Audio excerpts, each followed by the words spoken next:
Some of these picks, Energy Secretary Chris Wright, he's really been in focus as Donald Trump puts the pedal to the metal with his energy agenda. Chris Wright actually was even once in 2019, he drank fracking water to show everybody that it's safe. We've also got this breaking news with the nomination of Sean Duffy for Transportation Secretary. So first, we just want to get, Congressman, your take and reaction to all this news.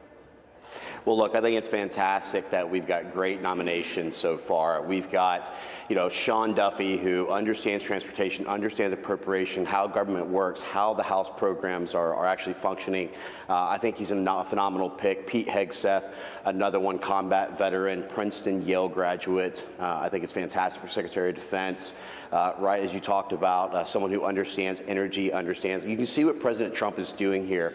Elise Stefanik at the UN ambassador. You've just got time and time again, you've got Mike Waltz, National Security Advisor, who former Green Beret, Major, 2 Bronze Stars, sat on the Foreign Affairs, the Intel Committee, and the Armed Services Committee. So President Trump is stacking this administration and this cabinet to ensure that we can get things done. You mentioned Mike Waltz. He's going to be stepping in as the incoming National Security Advisor. Probably will get the job, will sail right through Senate. Today, President Biden or whoever is controlling what we do vis-a-vis Ukraine authorized the use of long-range missiles in Ukraine. Mike Waltz was on Fox earlier today, this morning, and said he was never informed about this decision. One would think that the incoming National Security Advisor would be informed of a big decision that really does ratchet up the stakes in the European war. Why do you think he wasn't informed? Well, I think it's very obvious. I mean, President Biden and his administrations continue to set the world on fire with bad foreign policy, bad economics, open borders, I mean, you name it. And I don't see that changing through this transitional period. I think that they're going to continue to try and deliver on the same failed policies. And it's going to be up to, my good friend Mike Waltz, as well as for Pete Hegseth, Tulsi Gabbard over at D&I, John Ratcliffe over at the agency to come in and make sure that we can make sense of this and we can actually get stability. We can actually put an end to these endless wars, but we're already seeing that.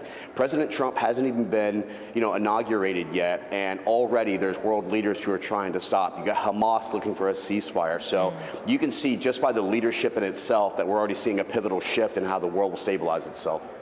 And let's get to this, Congressman, as well.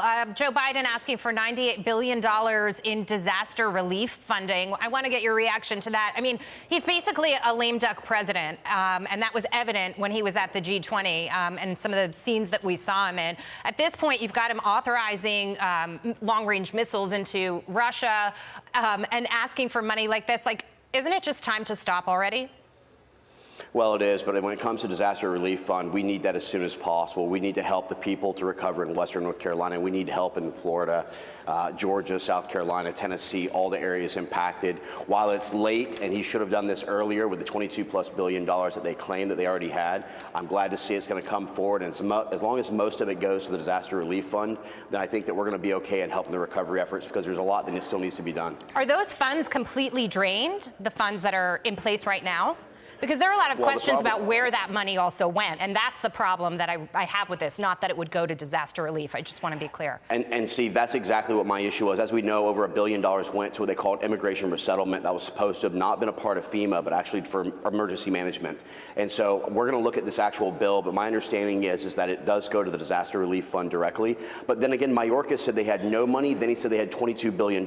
So again, we need to look into it and do a proper audit, not just on DHS, but across the board, because we know that the DOD, for the 7th time, just failed their audit. So there's a lot of things that we need to be doing to get the proper oversight for American taxpayers. Really quickly, a last one on Pete Hegseth, is a friend of ours. Of course, he's a friend and colleague of yours, was the real hero during both Iraq and Afghanistan, volunteered to go into both places, got a Bronze Star as a result. Here's what the left is saying about his qualifications, or what they think are non-qualifications. Roll tape on that. I don't oppose Peter Hegseth because of where he stands on DEI. I oppose him because he's wholly unqualified to be defense secretary. He has no profile on defense issues. Except the fact that he's a multi-year veteran. Well, okay, so there's a lot of them. But he goes on TV and blabs like me. He's got tattoos like me. And he served in the military for decades. But does having a tattoo disqualify you? No, it does not. It's almost like serving the country in warfare is a disqualifier. What do you make of that?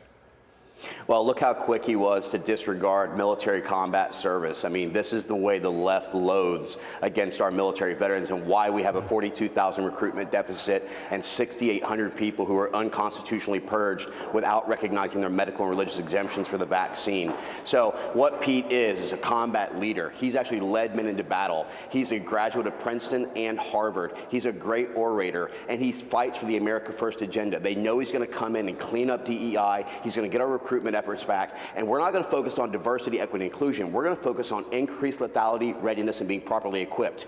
That's what Pete's about, and I think that he's a great selection. I think he'll breeze through the actual confirmation process, and I think he's going to lead the DOD in a way that we haven't had in the last 4 years. Yeah. Amazing. Congressman Cory Mills, thank you so much for your time tonight. Good to see you. And thank you for your service. Thank you. We appreciate that above all else. Now to this. Thank you.